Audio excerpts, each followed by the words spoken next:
29 அப்படிங்கிறதுல முதல் பக்க செய்தியில் என்ன இருக்குது அப்படின்னு சொல்லி பார்த்தீங்கன்னா, நீட் போராட்டம் அப்படிங்கிறத நம்ம பார்க்குறோம்.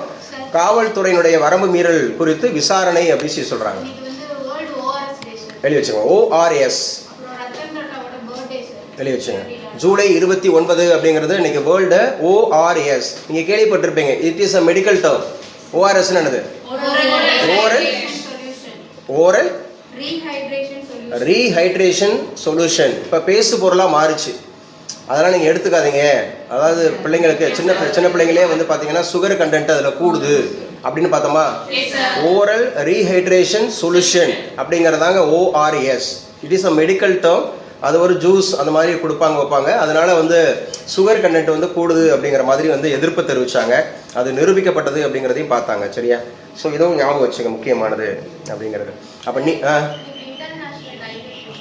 இன்டர்நேஷனல் டைகர் எழுதி வச்சுங்க. ஜூலை 29 அப்படிங்கிறது இன்டர்நேஷனல் டைகர் டே அப்படிங்கிறது இருக்கு. ஸோ மேதகு இப்போதான் சமீபத்தில் மறைந்த ரத்தன் டாட்டா அவர்களுடைய பிறந்தநாள் அப்படிங்கிறது இருக்குது July 29. So Tata steel plant அதான் வந்து பிரைவேட் செக்டார் அப்படிங்கிறதுல முதலாக ஏற்படுத்தப்பட்டது அப்படின்னு சொல்லி பார்க்குறோம். அதே மாதிரி பத்ராவதி எப்படி சொல்லிட்டு முதல் அப்படிங்கிறது பப்ளிக் செக்டார்னு பார்த்தோமா. பேசுங்கப்பா. பப்ளிக் செக்டார் என்றது எது? ஆமாம், வித்யாலட்சுமி. இதில் செகண்ட் சுவிட்ச் போடுங்க.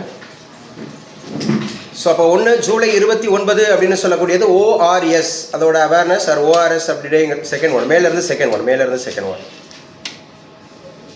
ஸோ ORS டே அப்படி சொல்லி சொல்கிறாங்க. செகண்ட் ஒன் அப்படிங்கிறது வந்து ரத்தன் டாட்டாவோட பிறந்தநாள் அப்படின்னு சொல்கிறாங்க. அதுக்கப்புறம் இன்டர்நேஷனல் டைகர் டே அப்படி சொல்லி சொல்கிறாங்க. இதெல்லாம் முக்கியமானது அப்படி சொல்லி பார்க்குறோம். நீட் போராட்டம் அப்படிங்கிறதுல காவல்துறையினுடைய வரம்பு மீறல் குறித்து விசாரணை அப்படிங்கிறது உச்சநீதிமன்றம்.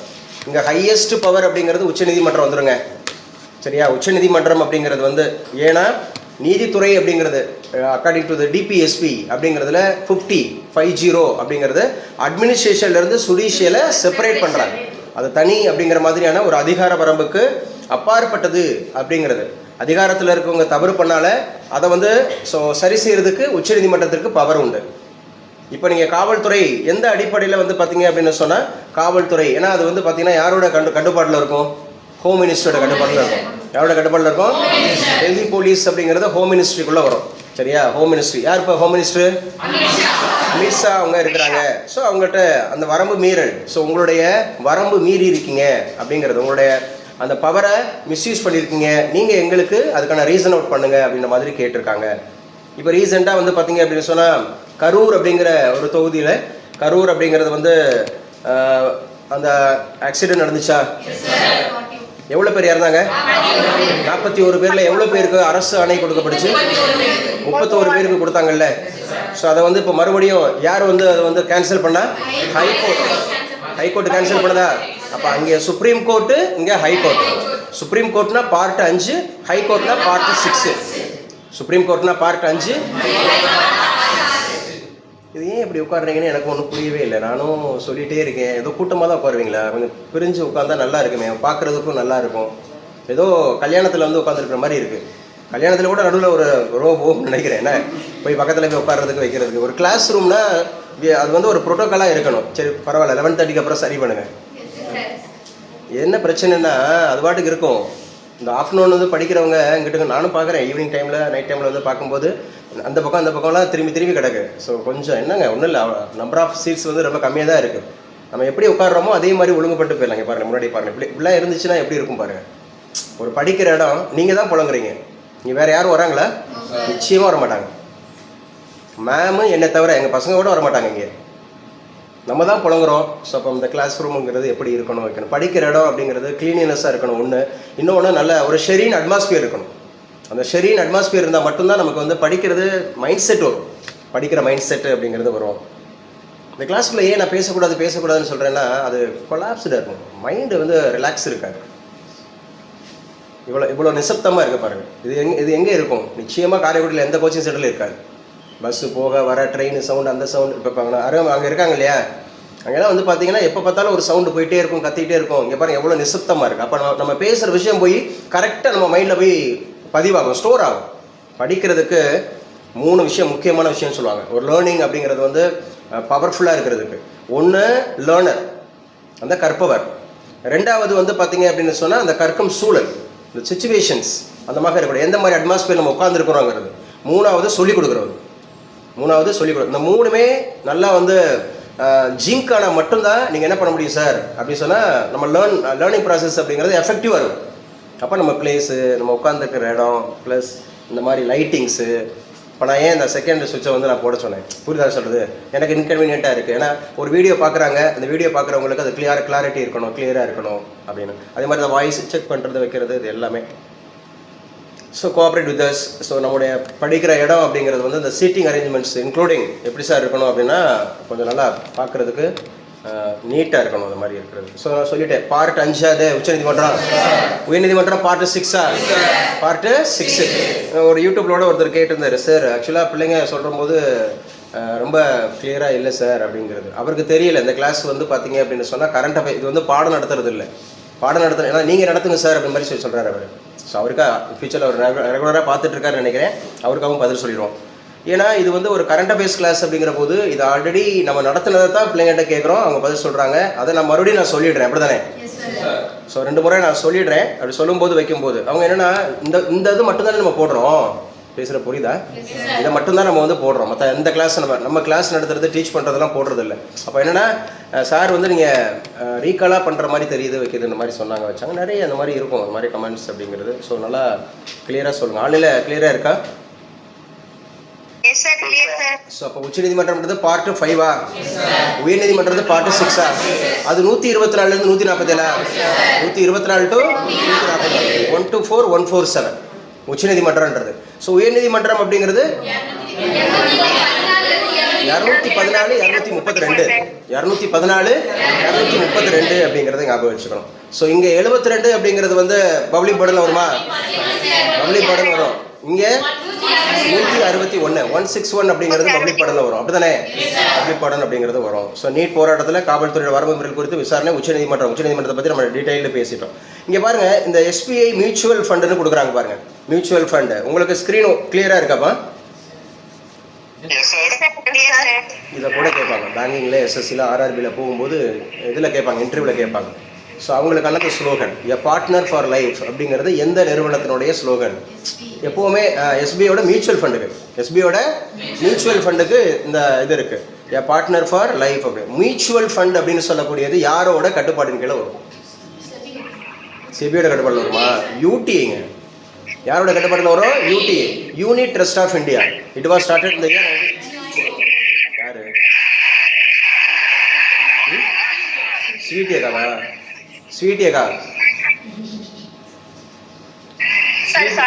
ஸ்வீட்டியக்கா நீங்கள் ஆன் பண்ணி வச்சிருக்கீங்க.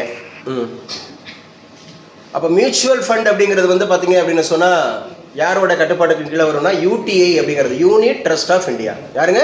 Unit trust of India. தமிழில் இதுக்கு பேர் பரஸ்பர நிதியகம். மியூச்சுவல் ஃபண்ட் அப்படின்னு சொன்னாவே நம்ம அந்த SIP அப்படின்லாம் சொல்லுவாங்க.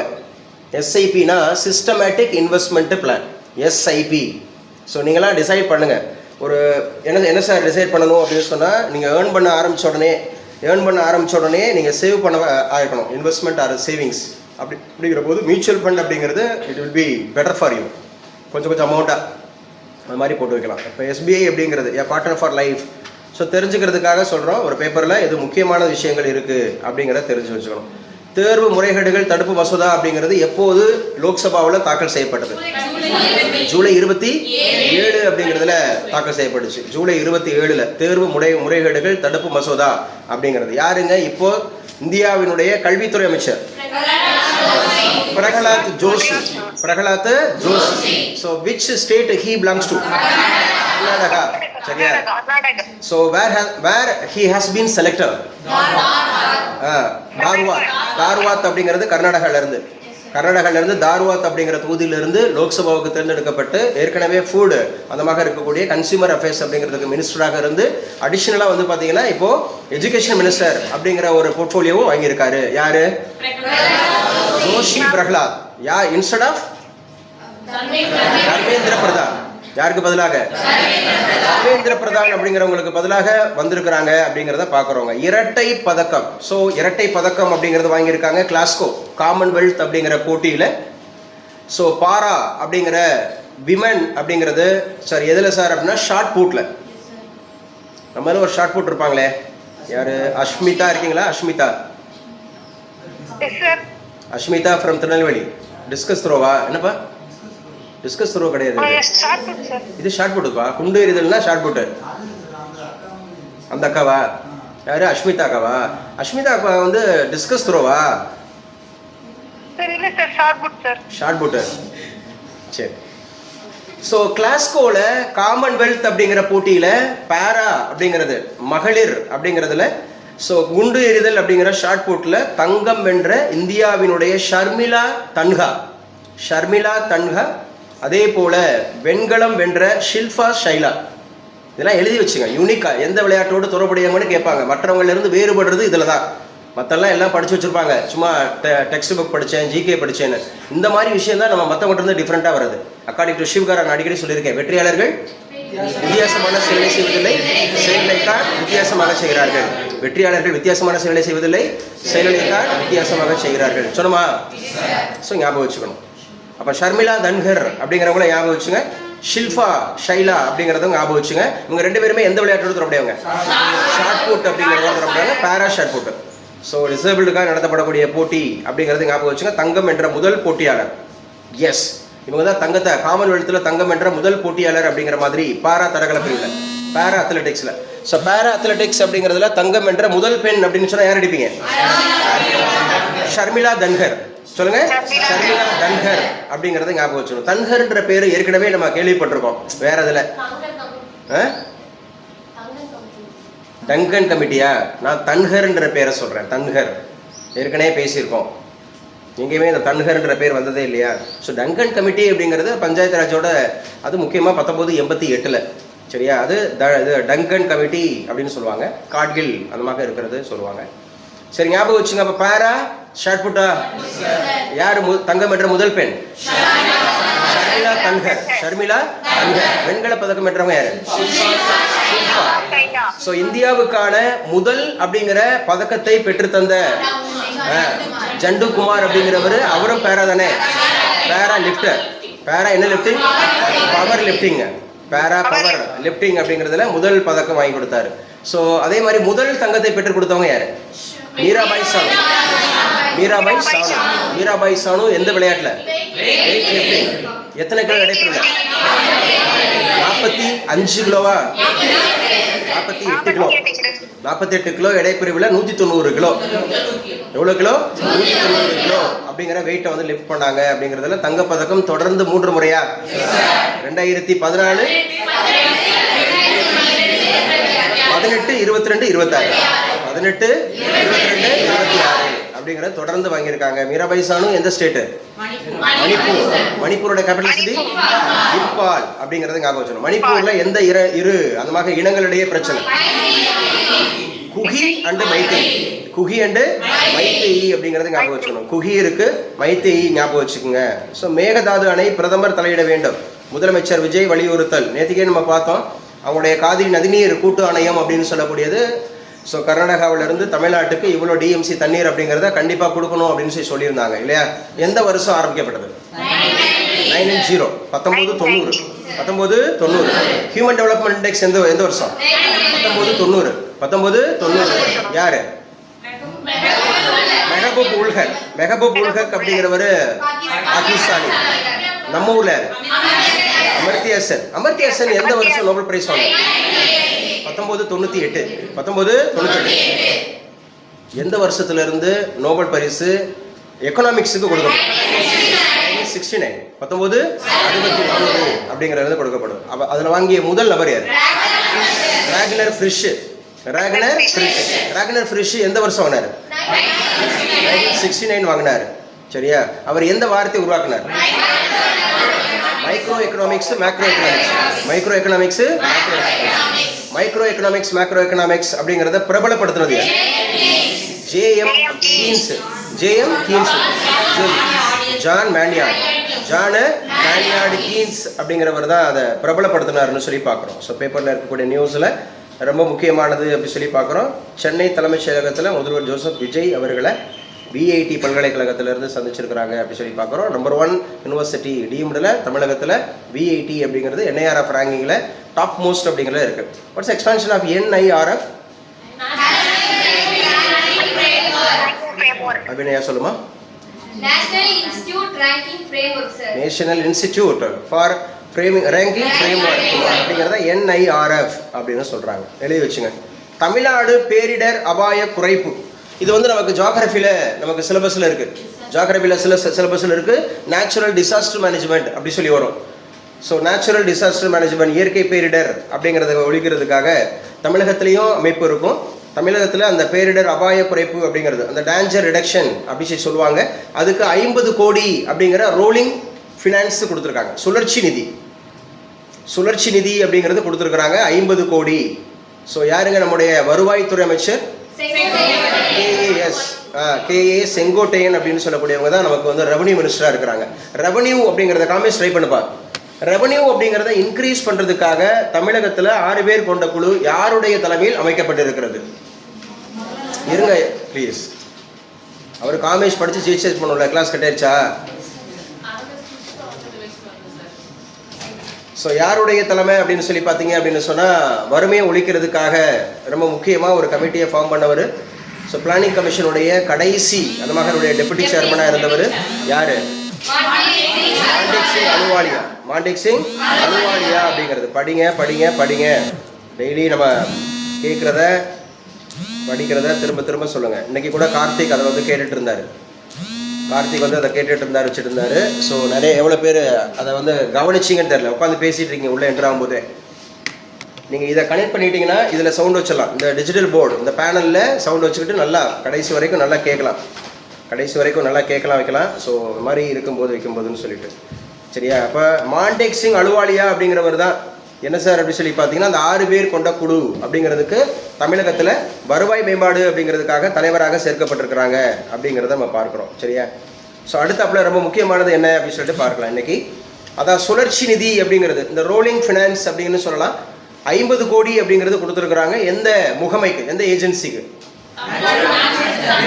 நேச்சுரல் டிசாஸ்டர் அப்படிங்கிற ரிடக்ஷன், அதாவது வந்து அதோடைய அது எமர்ஜென்சி அப்படி ரிடக்ஷன் பண்ணுறதுக்காக, அபாயத்தை குறைக்கிறதுக்காக, அந்த டேஞ்சரஸ் அப்படிங்கிற அபாயத்தை குறைக்கிறதுக்காக 50 கோடி சுழற்சி நிதி அப்படிங்கிறது எந்த மினிஸ்டர்கிட்ட கொடுத்துருக்குறாங்க? Revenue minister. அப்போ தமிழகத்தினுடைய ரெவன்யூ மினிஸ்டர் யாரு? KAS அப்படின்னு சொல்ற KA செங்கோட்டையன் அவர்கள். அவர் எந்த தொகுதியிலிருந்து தேர்ந்தெடுக்கிறார்? கோபிச்செட்டிப்பாளையம் அப்படிங்கிறது எந்த டிஸ்ட்ரிக்ட்ல வருது? மதுரைக்கு வந்துருச்சு.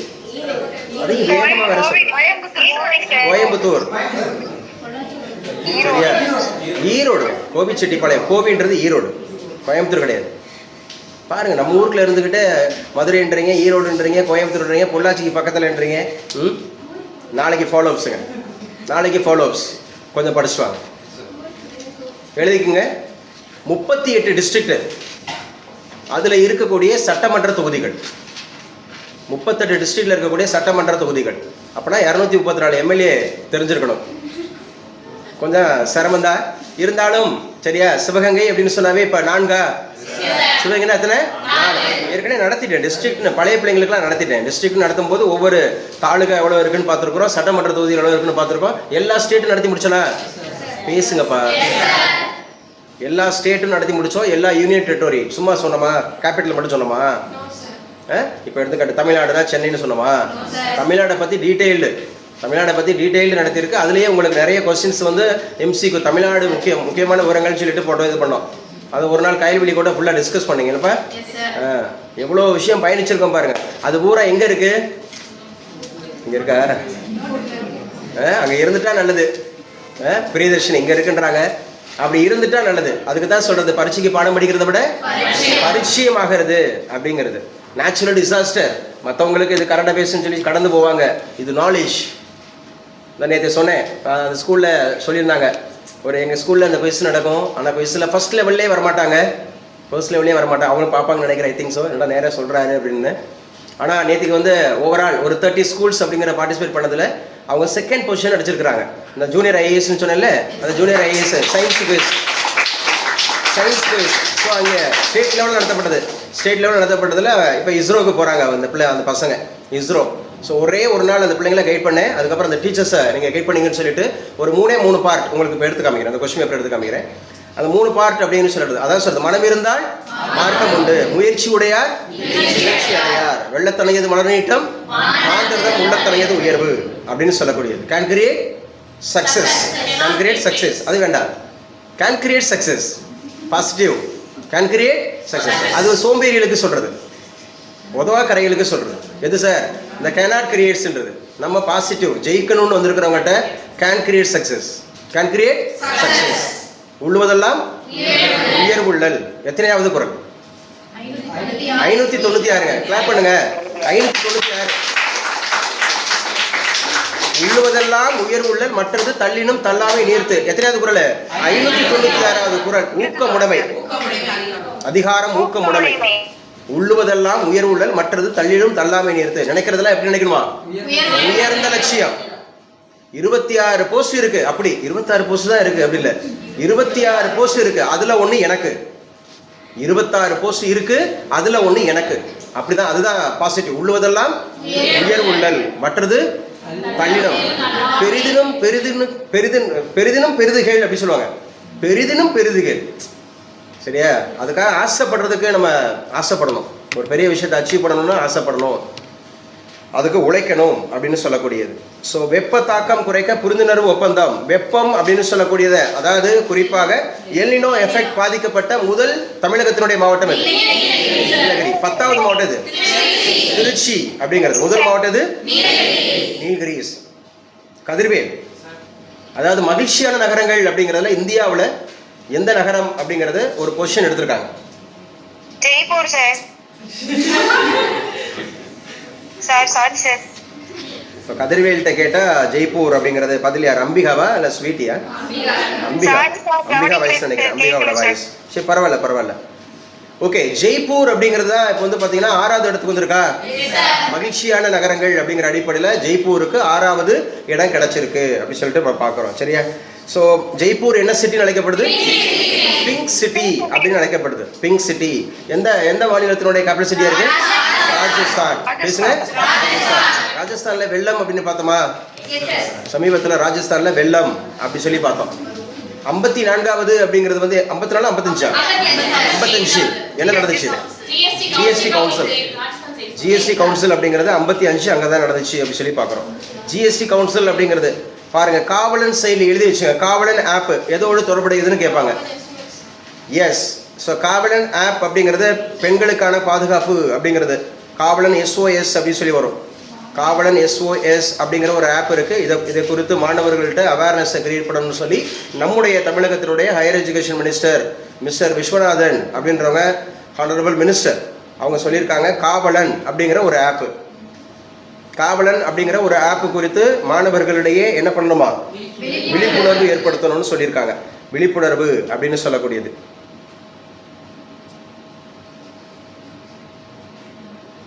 ஸோ அடுத்து என்ன சார் முக்கியமானது இருக்கு? இப்போ யாருங்க தமிழகத்தினுடைய காங்கிரசினுடைய தலைவர்? மாணிக்கம் தாகூர். யாரு? மாணிக்கம் தாகூர். அப்ப யாரு பிஜேபியோட தலைவர்? நயினார் நாகேந்திரன். நயினார் நாகேந்திரன். திமுக தலைவர் தலைவர் அப்படிங்கிறது வந்து பாத்தீங்கன்னா ஞாபகம் வச்சுக்கணும். சரியா? சட்டமன்றத்துக்கு தான் உதயநிதி ஸ்டாலின் அவர்கள் அப்படி சொல்லி பார்க்கிறோம். அஇஅதிமுக பொதுச் செயலாளர் எடப்பாடி பழனிசாமி. பாட்டாளி மக்கள் கட்சியினுடைய தலைவர் அன்புமணி ராமதாஸ். ஒவ்வொரு கட்சியினுடைய பவுண்டருங்க. இல்ல அன்புமணி ராமதாஸ் சொல்லல. அது வந்து சொன்னது வந்து பாத்தீங்க அப்படின்னு சொன்னா நிறுவனர் சொன்னார். ராமதாஸ் சொன்னாங்க. இப்ப பொறுப்பு ஃபுல்லா அன்புமணி ராமதாஸ். பொறுப்புள்ள யாரு? அன்புமணி ராமதாஸ். மக்கள் நீதி மையம் கமலஹாசன். டிவிகே விஜய். விஜய் அப்படிங்கிறது. நாம் தமிழர் சீமான் அப்படிங்கிறது. விடுதலை சிறுத்தைகள் கட்சி திருமாவளவன். மக்கள் அதுமாக இருக்கக்கூடிய அது என்னது? ஜவஹருல்லா. என்ன கட்சியில இருக்காரு? ஜவஹருல்லா மனிதநேய மக்கள் கட்சி. நாளைக்கு ஃபாலோ சொல்லியிருக்கேன். 38 மாவட்டங்கள் இருக்கக்கூடிய சட்டமன்ற தொகுதிகள் அப்படிங்கிறத ஞாபகம் வச்சுக்கணும். அப்போ 38 மாவட்டங்கள்ல 234 தொகுதிகள் அடங்கிடும். சரியா? அதில் நான் எப்படி கேட்பேன்னா கேள்வி, எந்த மாவட்டத்துக்கு அதிகமான லெஜிஸ்லேட்டிவ் அந்த மாதிரி இருக்கக்கூடிய அசம்பிளிஸ் இருக்கு? சரியா? லெஜிஸ்லேட்டிவ் அசம்பிளிஸ் அப்படிங்கிறது சென்னையில் மொத்தம் எவ்வளோ? 16. சென்னையில் மட்டும் எத்தனை 16. அந்த 16ல 14 அடிச்சது யாரு? டிவிகே. டிவிகே 14 அவுட் ஆஃப் 16க்கு 14. அந்த ரெண்டே யாரு? டிஎம்கே தான். துறைமுகம் அப்படிங்கிறதுல சேகர் பாபு. துறைமுகம்ங்கிறதுல சேகர் பாபு அப்படிங்கிறது திருவள்ளிக்கணி சேப்பாக்கம் மேடு. ஸ்டாலின். டிஎம்கே ரெண்டு தான் எடுத்திருக்காங்க. 16 மாவட்டங்கள் அப்படிங்க 16 அந்த மாதிரி சட்டமன்ற தொகுதிகளுக்கு 14 தொகுதிகள் டிவிகே எடுத்திருக்காங்க. 2 தொகுதி அப்படிங்கிறது மட்டும்தான். சிவகங்கையில் 4 யாரு? டிவிகேங்க. சிவகங்கையில் 4 டிவிகே அப்படிங்கிறத எடுத்திருக்கிறாங்க. சரியா, ஞாபகம் வச்சுக்கணும். இப்போ மாணிக்கம் தாகூர் அப்படிங்கிறது காங்கிரஸோட தலைவரா? நைனா நாகேந்திரன் அவர்கள் பிஜேபி தலைவரா? அதெல்லாம் ஞாபகம் வச்சுக்கணும். எப்போ கேட்டாலும் ஞாபகம் வச்சுக்கணும். சரியா, அடுத்து நம்ம பார்ப்போம். மேகதாது அணை ஏற்கனவே பேசிட்டோம். மேகதாது அணை அப்படின்னு சொல்றது இப்போ யாரு கர்நாடகத்தின் முதலமைச்சர்? டிகே சிவகுமார். யாரு அரசியலில் இருந்து முழுமையாக வெளியேறதுன்னு சொல்லலாம்? சீதாராமையா யாரு? முதலமைச்சர். ஆசிரியர்களின் கோரிக்கைகள் தொடர் பேச்சு மூலம் தீர்வு அப்படிங்கிறது ராஜ்மோகன் சொல்லியிருக்காங்க. இனத்துறைக்கான அமைச்சர். ஸ்கூல் எஜுகேஷன் மினிஸ்டர் அப்படிங்கிறத பத்தி நம்ம பேசுறோம். ஸோ டீப் ஸ்டேட் களமிறங்கி இருக்கிறதா? டீப் ஸ்டேட் இலங்கையில் நடைபெற்ற மக்கள் புரட்சி மற்றும் வங்கதேசத்தில் நடைபெற்ற மாணவர் போராட்டம், அதன் மூலம் ஏற்படுத்தப்பட்ட ஆட்சி மாற்றம், நேபாளத்தில் நடந்த போராட்டம், இவையெல்லாம் அமெரிக்க டீப் ஸ்டேட் நடவடிக்கைகள் ஆகும் அப்படின்னு சொல்றாங்க. என்னங்க அது டீப் ஸ்டேட்? எழுதுங்க, டீப் ஸ்டேட். இந்த மாதிரி ஒரு புது டேர்ம் வந்துச்சுன்னா அதெல்லாம் தெரிஞ்சுக்கணும் கட்டுரைகளில். Deep state. டீப் ஸ்டேட் என்றால் கண்ணுக்கு புலப்படாமல் ஆழமாக வேரோடி இருக்கும் நிழல் அரசு என்று பொருள். It is a shadow government அப்படின்னு சொல்றாங்க. ஸோ இது வந்து இன்விசிபிளா இருக்கும். இன்விசிபிள் அப்படிங்கிற மாதிரி சொல்றாங்க. ஷேடோ கவர்மெண்ட், நிழல் அரசாங்கம். கண்டிப்பா கேட்பாங்க. So do you heard about state, அதாவது deep state, have you heard about it அப்படி சொல்லி கேட்டாங்கன்னா yes, it is a shadow government, so we cannot see, it is an invisible concept. புரியுதா? அதாவது 2 விஷயத்தை சொல்லியிருக்கணும். டீப் ஸ்டேட் அப்படின்னா ஒரு புதுசு. டீப் ஸ்டேட் என்றால் கண்ணுக்கு புலப்படாமல் ஆழமாக வேரோடி இருக்கும் நிழல் அரசு என்று பொருள். நேரடியாக இந்த ஆங்கில வார்த்தையை தமிழில் மொழிமாற்றம் செய்தால் டீப் என்றால் ஆழமாக, சரியா, ஊடுருவி உள்ள அப்படின்றாங்க. ஆழமாக ஊடுருவி உள்ள. ஸ்டேட் என்றால் அரசு என்றுதான் அர்த்தம். ஸோ அதுவல்ல டீப் ஸ்டேட். மக்களால் தேர்ந்தெடுக்கப்பட்ட அல்லது மக்கள் செல்வாக்கு பெற்ற நிலையான ஒரு அரசுக்கு எதிராக செயல்பட்டு உளவு பார்ப்பதன் மூலம் சதி வேலைகளில் ஈடுபட்டு உள்நாட்டு செயற்கை புரட்சி. நிச்சயமா அதை சொன்ன மாதிரி, தலையங்கத்தில் சொன்ன மாதிரி பங்களாதேஷத்தில் அது நடந்தது. ஷேக் ஹசீனாவுக்கு எதிராக நடந்தது. மக்கள் இது ஸ்டூடெண்ட்ஸோட போராட்டம் அப்படிங்கிற மாதிரி நடந்து ஆட்சி கவிழ்ந்தது. பிறகு ஆட்சியில் வந்துட்டாங்க, இவங்க வந்துட்டாங்க. சரியா, அதாவது பங்களாதேஷ் நேஷனலிஸ்ட் பார்ட்டி வந்துருச்சு. அவங்க வந்து அவங்க என்ன இருந்தாங்க? அவாமி லீக்ல இருந்தாங்க. என்ன லீக்ல இருந்தாங்க? அவாமி லீக்ல இருந்தாங்க. அவாமி லீக் ஆட்சி அகற்றிட்டு ஸோ இப்போ வந்து பார்த்தீங்கன்னா பங்களாதேஷ் நேஷனலிஸ்ட் பார்ட்டி வந்துட்டாங்க. ஸ்ரீலங்காவில் ஆட்சி மாற்றம் ஏற்பட்டுச்சு. நேபாளத்தில் ஆட்சி மாற்றம் ஏற்பட்டுச்சு. யங்ஸ்டர் 35 வயசு உள்ளவர் ஓடி வந்திருக்காரு. உள்ள யாரு? பாலேந்திர ஷா வந்திருக்காரு. அதே போல இப்போ வந்து இந்தியாவிலையும் வந்து பார்த்தீங்கன்னா இப்போ சிஜேபி வந்தாங்களா, காக்ரோச் ஜனதா பார்ட்டி புரட்டி போட்டாங்க. இது வரைக்கும் அந்த மாதிரி மினிஸ்டர்ஸ் அப்படிங்கிறத பண்ணதை வைக்கிறது எவ்வளவோ போராடினாங்க இந்தியாவுக்குள்ள தனியாக. மீராபாய் சானு இன்க்ளூடிங். சரியா, அந்த பாக்ஸிங்கில் இருக்கக்கூடியவங்கெல்லாம் பயங்கரமாக போராடினாங்க. அதனுடைய சம்மேளனத்தினுடைய தலைவர் வந்து மினிஸ்டர் வந்து பார்த்தீங்க அப்படின்னு சொன்னால் செக்ஷுவல் ஹராஸ்மெண்ட் இருக்குது, ப்ளஸ் இந்த மாதிரி பிரச்சனைலாம் இருக்குது அப்படிலாம் எவ்வளோ போராடி பார்த்தாங்க, ஒன்றுமே பண்ண முடியல. அது வரைக்கும் கடைசி வரைக்கும் போச்சு. அதுக்கப்புறம் இன்டர்நேஷனல் அந்த மாதிரி அமைப்பே வந்து பார்த்தீங்கன்னா இந்தியாவை தடைப்படுச்சு. இந்த மாதிரி ஒரு அலிகேஷன் போயிட்டு இருக்கும்போது ஸோ அவர் இருக்கக்கூடாது, நீங்கள் கலந்துக்கக்கூடாது, விளையாட்டில் கலந்துக்கக்கூடாதுன்னு இவ்வளோ போராட்டம் நடந்துச்சு. சரியா, ஆனாலும் அப்படி இல்லை. ஆனால் பாருங்க, இதுதான் வந்து டீப் ஸ்டேட் சொல்கிறேன். டீப் ஸ்டேட் புதிய வார்த்தை கற்றுக்கிட்டீங்களா? டீப் ஸ்டேட் அப்படிங்கிறத ஞாபகம் வச்சுக்கோங்க. தேர்வு முறைகேடுகள் தடுப்பு மசோதா மீது பரபரப்பான விவாதம். ஸோ நீங்கள் பார்க்குற திரையில் பார்க்கக்கூடியவங்க யாரு? பிரியங்கா காந்தி. எந்த தொகுதி? கேரளா வயநாடு. கேரளா வயநாடு சமீபத்தில் பேப்பர்ல வச்சு எதற்காக? எலெக்ஷன் லேண்ட்ஸ்லைட் அப்படிங்கிறதுக்காக ஒருத்தங்களுக்கு, ஒரு பெண்மணிக்கு, ஒரு நர்ஸுக்கு விருது கொடுத்தாங்க. சபினா. இந்த சபினா அப்படிங்கிறவங்க என்ன விருது வாங்கினாங்க? சக்தி புரஸ்கார். சரி, சக்தி புரஸ்கார் அப்படிங்கிறது பெற்ற நம்ம தமிழ் நாட்டை சார்ந்தவங்க சின்ன பிள்ளை பெருமாள் அப்படிங்கிறவங்க யார் கையால் வாங்கினாங்க? அடல் பிகாரி வாஜ்பாய் காலில் விழுந்தார். ஸோ ஞாபகம் வச்சுக்கணும். இவங்க தான் நம்ம சொல்ற ஜிதேந்திர சிங் அப்படிங்கிறவங்களையும் ஞாபகம் வச்சுங்க. என்ன துறை அமைச்சர்? டூரிசம். யார் தமிழகத்துக்கு டூரிசம்? ராஜேஷ். காங்கிரஸ்ல இருக்காங்க. ராஜேஷ் அப்படிங்கிறவங்க காங்கிரஸ்ல இருக்காங்க. ஸோ மெட்டா கூகுள் எக்ஸ் பிரதிநிதிகளுக்கு நாடாளுமன்ற நிலைக்குழு அழைப்பாணை. நாடாளுமன்ற நிலைக்குழு 2 குழுக்கள் இருக்கும். ஒன்று வந்து ஸ்டாண்டர்டு கமிட்டி, இன்னொன்று வந்து அட்ஹாக் கமிட்டி, தற்காலிக குழுக்கள் 2 இருக்கும். நாடாளுமன்ற குழுக்கள் ஒன்று ஸ்டாண்டிங் கமிட்டின்னு இருக்கும். ஸ்டாண்டிங் கமிட்டினா நிலைக்குழு. இன்னொன்று அட்ஹாக் கமிட்டி அப்படின்னு இருக்கும், தற்காலிக குழுக்கள் அப்படின்னு சொல்லியிருக்கும். அதில் ஸ்டாண்டிங் அந்த மாதிரி இருக்கக்கூடிய கமிட்டி வந்து மெட்டா அப்படிங்கிறவங்க அழைச்சிருக்காங்க. மெட்டா யாரோடதுங்க? ஃபேஸ்புக். மார்க் ஜூபர். நல்லா சொல்லுங்க, மார்க் ஜூபர். கூகுள் இப்போ யாரு? சுந்தர் பிச்சை. கூகுள் யாரோடது? சுந்தர் பிச்சை அப்படிங்கிறது. அதே மாதிரி எக்ஸ் யாரோடது? Elon Musk. ஸோ அவங்களுடைய ரெப்ரசன்டேட்டிவ்ஸை கூப்பிட்டுருக்காங்க. சிஓ தான், எல்லாமே சிஓ தான் சொன்னேன். அது மட்டும் மார்க் ஜூபர்க் அப்படிங்கிறது தான் ஃபவுண்டரு, மற்ற எல்லாமே சிஓ, மற்ற எல்லாமே சிஓ. இவருமே ஃபவுண்டர் தான். எக்ஸுங்கிறது எலன் மாஸ்க் வந்து ஃபவுண்டர். கூகுள் அப்படிங்கிறது நிறுவனர் அப்படி சொல்லி பார்த்தீங்க அப்படின்னு சொன்னால் யாரு? சுந்தர் பிச்சைங்கிறது சிஇஓ, ஃபவுண்டர். ஸோ அதெல்லாம் தெரிஞ்சுங்க. யூரியா வந்து 83%, டிஏபி அப்படிங்கிறது 36% இறக்குமதி அதிகரிப்பு எழுதி வச்சுங்க. இது கெமிஸ்ட்ரியில் வரும். யூரியா அப்படின்னு சொன்னாவே ஓவர் அப்படிங்கிறவர் தான் கண்டுபிடிச்சாரு. யூரியாங்கிறது கலப்பு உரமா? அதான் காம்பவுண்ட் தானே. சரி, டிஏபினா டை அமோனியம் பாஸ்பேட்டா? Di ammonium phosphate. அப்போ 8336 இறக்குமதி அப்படிங்கிறது பண்ணியிருக்கிறாங்க. ஃபெர்டிலைசர் நீங்கள் படிப்பீங்க. ஃபெர்டிலைசர் அப்படிங்கிறதுக்கான ஆராய்ச்சி மையம் இந்தியாவில் எங்கே இருக்கு? உரம் சிந்திரி. உரம் எங்க இருக்கு? சிந்திரி எங்க இருக்கு? குஜராத்தில் இருக்கா? ஏற்கனவே பேசிருக்கோம். பிம்ப்ரின்றது எதற்கானது? அது பார்மசிஸ் அப்படின்னு சொல்லக்கூடிய மருந்துகளின் ராணி யாரு? பென்சிலின். அது ஃபங்கைல இருந்து கண்டுபிடிக்கப்பட்டதா? பென்சிலியம் நெட்டோடா அப்படிங்கிற ஒரு ஃபங்கை. யாரு கண்டுபிடிச்சா? Alexander Fleming. மருந்துகளின் ராணி. சரியா? அந்த மாதிரி சொல்றேன். மருந்துகளின் சொர்க்கம் அப்படின்னா யாரை சொல்லுவாங்க? The paradise of pharmacies. Amazon. என்னங்க? அமேசான் காடுகள் எந்த நாட்டில் இருக்கு? யுஎஸ்ஏவா? பிரேசில்ங்கிறது வட அமெரிக்காவா தென் அமெரிக்காவா? South America. பிரேசில் அப்படி சொல்லி பார்க்குறோம். பிரேசில் எத்தனை முறை விஃபா அடிச்சிருக்காங்க?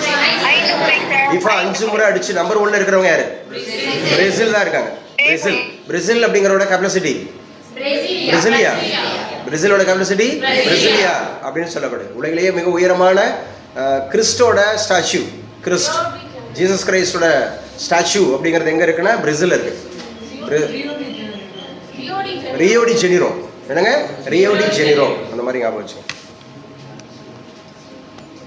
ஸோ அடுத்து நம்ம பார்க்க இருக்கிறது டெல்லி போராட்டம். எல்லாம் பார்த்துட்டோம். வழக்கு பதிவு இதெல்லாம் பார்த்தாச்சு. பிரதமர் மோடியின் ஃபேஸ்புக் பதிவு நீக்கம், மன்னிப்பு கேட்டது மெட்டா. ஸோ மெட்டா அப்படின்னு சொல்லக்கூடியதை பார்த்தோம். ஷர்மிளாவுக்கு வரலாற்று தங்கம். ஷர்மிளா எந்த விளையாட்டோட தொடர்புடையன்னு பார்த்தோம்?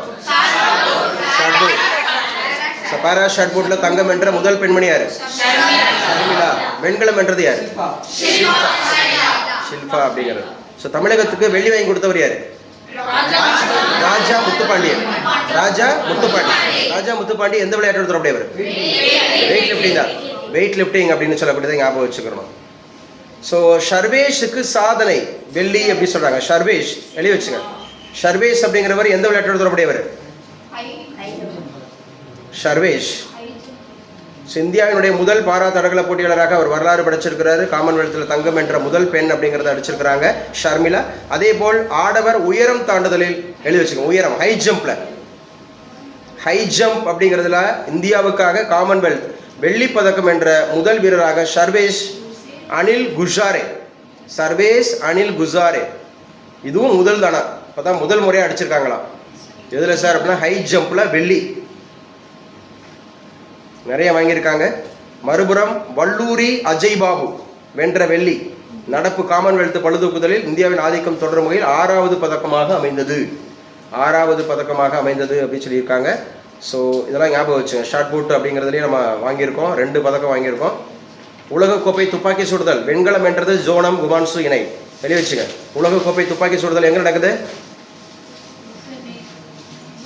சரியா? உலகக்கோப்பை துப்பாக்கி சுடுதல் ரைஃபிள் ஷூட்டிங் அப்படிங்கிறது காங்சு அப்படின்னு சொல்கிறாங்க. உலகக்கோப்பை துப்பாக்கி சுடுதல் போட்டியில் இந்தியாவின் சோனம் உத்தம் மஸ்கர் கிமான்ஷு தில்லன் இவங்க 2 பேருமே வந்து பார்த்தீங்கன்னா சீனாவோட நடந்துக்குது. சீனா உலகக்கோப்பை துப்பாக்கி சுடுதல், வேர்ல்டு கப் அப்படிங்கிறது ரைஃபிள் ஷூட்டிங் அப்படிங்கிறது ஞாபகம் வச்சுக்கணும். தூரந்து கோப்பை எந்த விளையாட்டு அப்படின்னு பார்த்தோம்? ஃபுட்பால். சொல்லுங்க, ஃபுட்பால் அப்படிங்கிறது எழுதி வச்சுங்க. ஃபிடே உலக செஸ் சாம்பியன் போட்டி, ஃபிடே உலக செஸ் சாம்பியன் போட்டி அப்படிங்கிறது ஜெனீவால நடக்குதா? ஜெனீவா, ஃபிடே ஜெனீவால நடக்குது. ஸோ உலக சாம்பியன் இந்தியாவினுடைய குகேஷும் உஸ்பெகிஸ்தான் அப்படிங்கிறதுனுடைய ஜர்வோஹிர் அல்லது ஜாவோஹிர் அப்படிங்கிறவங்க மோதுறாங்களா? Uzbekistan and also India. FIDE உலக சாம்பியன்ஷிப் போட்டி அப்படிங்கிறது நடைபெறுகிறது அப்படி சொல்லி பார்க்குறோம். பாகிஸ்தான் ஆக்கிரமிப்பு, காஷ்மீர் தேர்தலில் வன்முறை, ஜப்பானில் சக்தி வாய்ந்த நிலநடுக்கம் ரீசெண்டாக நடந்துச்சு. 7.1 நினைக்கிறேன். எஸ், 7.1ங்க. 7.1னாவே ஆபத்து. எங்கே சார் நடந்திருக்கு? ஜப்பானில் காஷிமா அப்படிங்கிற நகரில். ஜப்பான் அப்படிங்கிறதுல ஏற்கனவே ஃபுகுசிமா அப்படிங்கிறதுல நடந்துச்சு. இப்போ காஷிமா நகர் அப்படிங்கிறதுல ஞாபகம் வச்சுங்க. 2வது தளம் இடிந்து விழுந்ததில் ஏராளமானோர் இடிபாடுகளில் சிக்கினர். சுனாமி எச்சரிக்கை விடுக்கப்பட்டது. பின்னர் 2 மணி நேரத்துக்கு அப்புறம் அது திரும்ப பெறப்பட்டது. ஏன்னா 8க்கு மேலே போச்சுன்னா சுனாமி இருக்க வாய்ப்பு இருக்கு. சுனாமின்னு பேர் வச்சதே யார் தான்? ஜப்பான். ஜப்பானுடைய முதல் பெண் பிரதமர் யார்? Sanae Takaichi. எத்தனையாவது? 105. எஃபோலா அப்படிங்கிறது வந்து எந்த நாட்டில் இருக்குன்னு சொல்லி காங்கோ அப்படிங்கிறது. இப்போ உகாண்டா அப்படிங்கிறது அந்த தொற்றுலேருந்து மீண்ட உகாண்டாவா, அதுலேருந்து உகாண்டா தப்பிச்சிருக்கு அப்படின்னு சொல்லி பார்க்குறோம். ஆசிய மோசடி மையங்களுக்கு மனித கடத்தல் அதிகரிப்பு, ஐநா அதிர்ச்சி தகவல். ஐநாவோட தற்போதைய தலைவர் யாருங்க? Antonio Guterres. எந்த ஊர்? போர்ச்சுகல் அப்படின்னு சொல்லப்படுது. ஸோ போர்ச்சுகல் அப்படிங்கிறது ஆசிய சந்தைகளில் வீழ்ச்சி, இந்திய பங்கு சந்தையினுடைய தடுமாற்றம். ஸோ கரடி அப்படின்னு சொன்னாவே தடுமாற்றமா? கரடி அப்படின்னாவே வீழ்ச்சி அப்படிங்கிறத பார்க்குறோம். சுந்தரனார் பல்கலைக்கழகம் எங்கே இருக்குது? மனோன்மணி சுந்தரனார் பல்கலைக்கழகம் எங்கே இருக்குது? திருநெல்வேலி அப்படிங்கிறது. எதை பாடின தலைவர்? தமிழ்தாய் வாழ்த்து. இவர் எந்த ஊருக்காரு? மீண்டும் மூன்றாவதாக படப்பட்ட தமிழ்தாய் வாழ்த்து சர்ச்சையா இருக்கு அப்படின்னு சொல்றாங்க. சர்ச்சை அப்படிங்கிறது. ஸோ இன்னைக்கு உண்டான கரண்ட் அஃபேர்ஸ் அப்படிங்கிறத பார்த்துட்டோம். 3 முக்கியமான தினங்கள் பார்த்தோமா ஜூலை 29. ஒன்று வந்து ஓஆர்எஸ். யாருடைய பிறந்தநாள்? ரத்தன் டாட்டாவுடைய பிறந்தநாள். இன்டர்நேஷனல் டைகர் டேவா? International tiger day. டைகர் ப்ராஜெக்ட்னாவே எந்த வருஷம்? 1973. ப்ராஜெக்ட் வந்து 72. ப்ராஜெக்ட் வந்து 1972. ஓகே. ஸோ அப்புறம் எல்லாம் ஞாபகம் வச்சுக்கணும். முக்கியமானது இன்னைக்கு உண்டான கிளாஸில் என்ன பார்த்துருக்கோம்னு சொல்லி. ஸோ அடுத்து எக்கனாமிக்ஸ் இருக்குது. எக்கனாமிக்ஸ் முடிஞ்சது கையோட நம்ம அடுத்து வந்து யூனிட்டு அந்த மக்களோட தமிழ்நாடுனுடைய நிர்வாகம் படிச்சிருக்கீங்களா மேம்? அதான் நிர்வாகம். தமிழ்நாடோட அட்மினிஸ்ட்ரேஷன் படிச்சிருக்கீங்க. தமிழ்நாடோட அட்மினிஸ்ட்ரேஷன். பொலிட்டிக்கல் பார்ட்டிஸ்லாம் படிச்சிருக்கீங்களா? எந்தெந்த கட்சி எந்தெந்த வருஷம் உருவாச்சு, யார் ஃபவுண்டர்னு தெரிஞ்சுக்கங்க. அவங்களுடைய சாதனைகள் தெரிஞ்சு வச்சுங்க. நல்லா படிங்க. திரும்ப நல்லா படிங்க. ஸோ எக்கனாமிக்ஸ் அப்படிங்கிறது நேற்றுக்கு பார்த்தோம். நம்ம வந்து பாவர்ட்டி பார்த்தோமா? யார் சொல்லுவோம்? Absolute poverty. Vidya, absolute poverty. Complete பாவர்ட்டினா எஸ், அதாவது பேசிக் நெசசிட்டிஸை ஃபுல்ஃபில் பண்ண முடியாத நிலையில் இருக்கக்கூடியதுலாம் அப்சல்யூட்னு அர்த்தம். முழுமையான அந்த மாதிரி வறுமை அப்படி சொல்கிறோம். அதாவது உணவு, உடை, இருப்பிடம். எல்லாரும் இப்போ திறந்து பார்க்குறீங்க, வீட்டில் பார்த்துருக்கணும். இப்போ நீங்கள் கேளுங்க சார் நான் சொல்கிறேன்ற மைண்ட் செட்டில் இருக்கணும். அன்னன்னைக்கு நடத்துறது அன்னன்னைக்கே படிச்சிடணும் அப்படிங்கிறத ஞாபகம் வச்சுங்க. கிளாஸ் போயிட்டுருக்கலாம். ஆன்லைனில் கிளாஸ் போயிட்டுருக்கா? இல்லைங்க, ஒரு நோட்டிஃபிகேஷன்ஸ், இம்பார்ட்டன்ட் நோட்டிஃபிகேஷன் வந்திருக்கு. So it is time for apply. சரியா? ஒரு அப்ளை பண்ண ரெடியாக இருங்க. இஸ்ரோ யாரெல்லாம் அப்ளை பண்ணலாம் பாருங்கள். எழுதுங்க நோட்டிஃபிகேஷன்ஸ். இப்போ கரண்ட் நோட்டிஃபிகேஷன் எழுதி வச்சுங்க. உங்களுக்கு தேவைப்பட்டால் நீங்கள் அப்ளை பண்ணுங்கள். தேவைப்படலைன்னா தேவைப்படுறவங்களுக்கு சொல்லுங்கள். அட்லீஸ்ட் உங்கள் ஸ்டேட்டஸில் வைங்க, அது மற்றவங்களுக்கு பயன்படும். இஸ்ரோவிலேருந்து வந்திருக்கு. ஸோ இஸ்ரோ அப்படின்னு சொன்னாவே இந்தியன் ஸ்பேஸ் ரிசர்ச் ஆர்கனைசேஷனா? எந்த வருஷம் உருவாச்சு? 1969. Indian space research organisation. So recruitment 2026 அப்படிங்கிறது என்னென்ன? இப்போ அட்வர்டைஸ்மெண்ட் நம்பர், எப்போவுமே அட்வர்டைஸ்மெண்ட் நம்பரை நீங்கள் எந்த ஒரு அப்ளிகேஷன் நீங்கள் போட்டாலும் நீங்கள் அட்வர்டைஸ்மெண்ட் நம்பர் அப்படிங்கிறத எடுத்து வச்சுக்கணும். ஃபியூச்சரில் அது தேவைப்படும். இன்டர்வியூ வரைக்கும் நீங்கள் போயிடுறீங்க, ஹால் டிக்கெட் மிஸ் ஆயிடுச்சு, அல்லது ஏதோ ஒன்று சம்திங் தவறு நடக்குது, அல்லது நோட்டிஃபிகேஷன்ஸில் அந்த அட்டெண்டம் அப்படிங்கிறது வந்து கரெக்டாக இருக்குது அப்படின்னா அட்வர்டைஸ்மெண்ட் நம்பர் தான் நமக்கு முக்கியமானது. அட்வர்டைஸ்மெண்ட் நம்பரை வச்சு எப்போ வேணாலும் கேரி அவுட் பண்ணிடலாம். சரியா? போஸ்ட் பாருங்கள், அசிஸ்டன்ட் போஸ்ட் இருக்குது, யூடிசி அப்பர் டிவிஷன் கிளர்க் இருக்கு, ஜேபிஏ ஜூனியர் பர்சனல் அசிஸ்டன்ட் இருக்கு, ஸ்டெனோகிராஃபர் இருக்கு. ஸோ டோட்டல் போஸ்ட் வந்து 242 242 போஸ்ட் இருக்கு. எக்ஸாம்ஸ் அப்ளிகேஷன் அப்ளை பண்றது வந்து ஒன்லி ஆன்லைன் மோட், ஒன்லி இப்போ எல்லாமே ஆன்லைன் மோட் தான். ஸோ ஆன்லைன் மோடுன்னு சொல்லிட்டாங்க. குவாலிஃபிகேஷன் அசிஸ்டன்ட் யூடிசிக்கு வந்து கிராஜுவேஷன் வித் கம்ப்யூட்டர் நாலேஜ். சரியா, கம்ப்யூட்டர் நாலேஜ் அப்படிங்கிறது நம்ம சிஓஏன்னு ஒரு கோர்ஸ் இருக்கு, படிச்சு வச்சுங்க. யாரெல்லாம் வேலை வாய்ப்பு சீக்கிரம் பண்ணணும்னு நினைக்கிறீங்களோ மாண்டேட்ரி ஒரு கம்ப்யூட்டர் அப்படிங்கிற ஒரு கோர்ஸ் படிச்சு வச்சுக்கணும். ப்ளஸ் நம்ம ஊரில் டைப் ரைட்டிங் படிச்சு வச்சுக்கணும். தமிழகத்தில் இம்மீடியட்டாக வேலைக்கு போகிறதா இருந்தால் டைப் ரைட்டிங் வச்சு உள்ளோடி போயிடலாம். இந்த ஒரு தம்பியில் 19 வயசு தான் இங்கே சிக்ரியில் ஒர்க் பண்ணுறாரு, சிஎஸ்ஐஆரில். சரியா, 19 வயசு கன்னியாகுமரியிலேருந்து வந்தாங்க. அவர் 12th படித்து முடித்தோடனே அவர் டைப் ரைட்டிங் அந்த மாதிரி படித்து வச்சு முடிச்சோடனே அந்த எக்ஸாம் எழுதினாராம். இந்த எல்டிசி லோயர் டிவிஷன் கிளர்க்னு எழுதினாராம். இப்போ யூடிசியாக மாறி இருப்பார். ஸோ இப்போ பாருங்கள், ஒரு சென்ட்ரல் கவர்மெண்ட்டில் ஒர்க் பண்ணுறாரு, மினிமம் 40,000 to 50,000 சேலரி இருக்கும். அப்போ ஞாபகம் வச்சுங்க. அசிஸ்டண்ட்டுக்கும் யூடிசிக்கும் கிராஜுவேஷன் வித் கம்ப்யூட்டர் நாலேஜ்.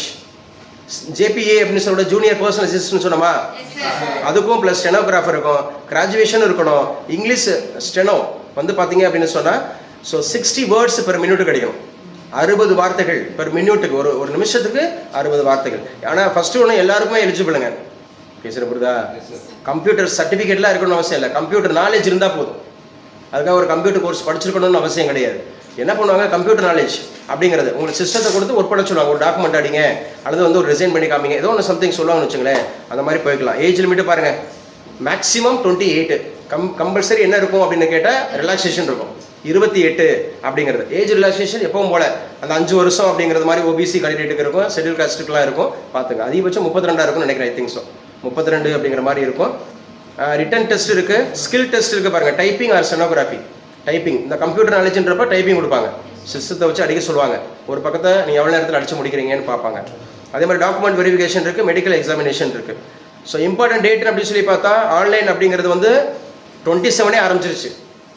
27 ஆரம்பிச்சிருச்சு. இதெல்லாம் யாருக்கும் தெரியாது, எல்லாருக்கும் தெரிஞ்சது டிஎன்பிஎஸ்சி, பேங்க், எஸ்எஸ்சி, ஆர்ஆர்பி. புரியுதா?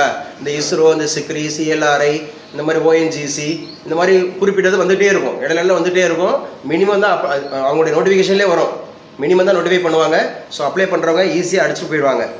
பே ஸ்கேல் பாருங்கள், பேசிக்கே 25,000, பேசிக் வந்து 25,500. டிஎன்பிஎஸ்சி குரூப் 4 விட கூட, டிஎன்பிஎஸ்சி குரூப் 4 விட கூட தான். ஸோ 25,500 அப்படிங்கிறது பேசிக் இருக்குது. இது போக டிஏ இருக்குது, ஹெச்ஆர்ஏ இருக்குது, அதர் சென்ட்ரல் கவர்மெண்ட் அலவன்சஸ்லாம் இருக்குது. அடிச்சு உள்ளே போயிட்டே இருக்கலாம். லாஸ்ட் டேட் வந்து பாருங்கள் 16th ஆகஸ்ட் 16 லாஸ்ட் டேட். எழுதுங்க. எனி டிகிரி இருக்கவங்க அப்ளை பண்ணலாமே, உங்களுக்காக தானே சொல்லிட்டு இருக்கேன். எனி டிகிரி அப்ளை பண்ணுங்க. 32 வயசுக்குள்ளே இருக்கிறவங்க, ஒரு 32 வயசுக்குள்ளே இருக்கிறவங்க எழுதுங்க. எஸ்எஸ்சி படிக்கிறவங்களுக்கு, ஆர்ஆர்பி படிக்கிறவங்களுக்கு it will be easy. TNPSC படிக்கிறவங்களுக்கு ரொம்ப ரொம்ப ஈஸி, ஏன்னா நீங்கள் அட்வான்ஸாக படிக்கிறீங்க, ஈஸியாக இருக்கும். ஸோ செலெக்ஷன் ப்ராசஸ்லாம் நம்ம பார்த்துட்டோம். என்னென்ன சார் அப்படிங்கிறது, எலிஜிபிலிட்டி கிரைட்டீரியா நம்ம பார்த்துட்டோம். கிராஜுவேஷன் கம்ப்யூட்டர் நாலேஜ் தான் இருக்கணும்னு சொன்னால் ஏஜ் லிமிட் 28 இதெல்லாம் பார்த்தாச்சு. ஸோ அதுக்கப்புறம் பாருங்கள் என்ன மாதிரி சார், அசிஸ்டன்ட் போஸ்ட் மட்டும் 120 இருக்கா. இஸ்ரோவில் ஒர்க் பண்ண போகிறீங்க, அசிஸ்டன்ட் மட்டும் 120, எனி டிகிரி தான். யூடிசி 76 போஸ்ட், இது ரெண்டுமே கூட்டினாவே ஒரு 200 போஸ்ட் வந்துருச்சு. ஸ்டெனோவில் ரொம்ப கம்மி தான், 22 24 தான். அப்போ any degree with computer knowledge இருக்கிறவங்க மட்டும் கூட போதும், இந்த ஜாப் அடிச்சு உள்ளே போயிட்டே இருக்கலாம். ஸோ என்ன சார் அப்படிங்கிறது, இஸ்ரோவில் வேலை பார்க்குறேன் அப்படிங்கிற மாதிரி நீங்கள் சொல்லிக்கலாம். இஸ்ரோவில் ஒரு சென்ட்ரல் கவர்மெண்ட்டில் ஒரு இருக்கேன் அப்படிங்கிற மாதிரி, வெறும் சயின்டிஸ்டாக இருக்கணும்னு அவசியம் கிடையாது. இது ஆஃபீஸ் ஸ்டாஃப் அப்படிங்கிறதுனால இந்த ஜாபுக்கு போகலாம். ஸோ எத்தனை பேர் ரெடியாக இருக்கீங்க அப்ளை பண்ணுறதுக்கு? அப்ளை பண்ணுறதுக்காக ரெடியாக இருக்கிறவங்க அதே அப்படியே, ஏன் உங்களுக்குலாம் வேண்டாமா? பெர்மனெண்ட் பாது டிஏ கொடுக்குறது ப்ளஸ் மாதிரி, இது பெர்மனெண்ட் போஸ்ட்டு. இது நான் இந்த சைஃபண்டோட கொடுப்பாங்க நினச்சிட்டு இருக்கீங்களா? இந்த உள்ளே போகிறதுக்கா? இல்லை, எங்கே போட்டிருக்காங்க? நிச்சயமாக இருக்காது. இந்த மாதிரி கொடுத்தாலும் அப்ரெண்டிஸாக இருக்காது. எங்கே போட்டிருக்காங்க? அப்ரெண்டிஸுங்கிறது வேற, இது ரெகுலர் போஸ்ட். அது candidates are advised to read the detailed official notification carefully before submitting the online application. எங்கே போட்டிருக்காங்க? இல்லை, அது டைரக்ட்லேயே போட்டுருவாங்க. சரியா, research fellowship or research oriented or research programmer அப்படின்னு சொல்லி கேட்டுருவாங்க. இது வந்து not apprentice post, it is a pure government post. Apply பண்ணுங்கள். 242 போஸ்ட் இருக்குது. ஸோ வெறும் அந்த மாதிரி டிகிரி படிச்சிருந்தா போதும், கம்ப்யூட்டர் நாலேஜ் இருந்தால் போதும். அடிச்சுக்கோ. கம்ப்யூட்டர் நாலேஜுங்கிறதுலாம் அப்புறம் மாண்டேட்ரி. எக்ஸாம் எழுதிட்டு கூட நீங்கள் ஒரு வாரம் போய் கற்றுக்கலாம். முதல்ல எக்ஸாமுக்காக ப்ரிப்பேர் ஆகுங்க. ஆனால் கம்ப்யூட்டர் நாலேஜ் அப்படிங்கிறது இருக்கிறது ரொம்ப ரொம்ப நல்லது அப்படிங்கிறத ஞாபகம் வச்சுங்க. டைப் ரைட்டிங் கற்று